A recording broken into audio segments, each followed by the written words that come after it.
नमस्कार, अंजलीज किचनमध्ये तुमचे सर्वांचे मनापासून स्वागत आहे. तर आज आपण विरजण लावून तूप बनवण्याची सोपी पद्धत बघणार आहोत. ही आपण विरजण लावून जमा केलेली मलाई. मी ही मलाई एका डब्यामध्ये दही घेऊन त्यामध्ये रोज दूध गरम झाल्यावर जी दुधावर साय जमा होते ती मी ह्या दह्याच्या डब्यामध्ये आठवडाभराची साय जमा करून ठेवली आहे. ती आता मी इथे मिक्सरच्या भांड्यामध्ये घालून लोणी निघेपर्यंत फिरवून घेणार आहे.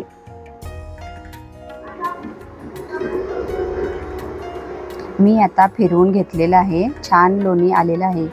ते मी एका मोठ्या भांड्यामध्ये काढून घेते आणि असंच मी सर्व मलाई थोडी थोडी करून फिरवून घेणार आहे. आता सर्व मलाई फिरवून घेतलेली आहे. छान अशी भरपूर लोणी आलेलं आहे.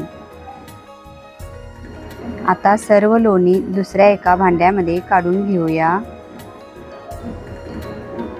आणि त्याच्यावर थोडं पाणी टाकून ते पाणी काढून टाकूया.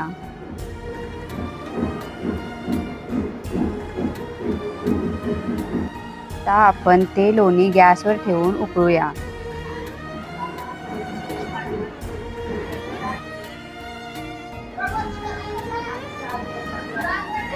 ते उकळत असताना मध्ये मध्ये फिरवत राहायचं आहे. आता मी गॅसची फ्लेम कमी केलेली आहे. जो आता फेस आलेला आहे तो पूर्ण निघून जाईपर्यंत लो फ्लेमवरती उकळून घ्यायचा आहे. असे उकळून घेतल्याने तूप लवकर खराब होत नाही. हे तूप तुम्ही 6 महिन्यापर्यंत वापरू शकता. आता फेस कमी होत आहे.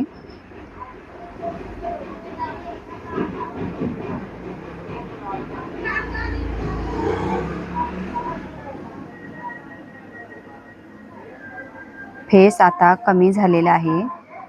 गॅस बंद करूया.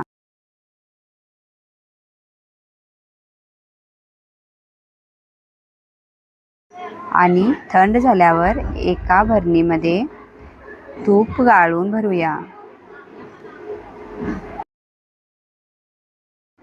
आता आपलं शुद्ध घरगुती साजूक तूप तयार आहे.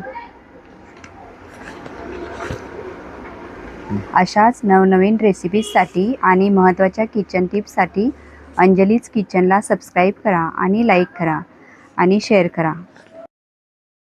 आणि तुम्ही कशा पद्धतीने बनवता ते आणि माझी पद्धत कशी वाटली ते कमेंट करून सांगा.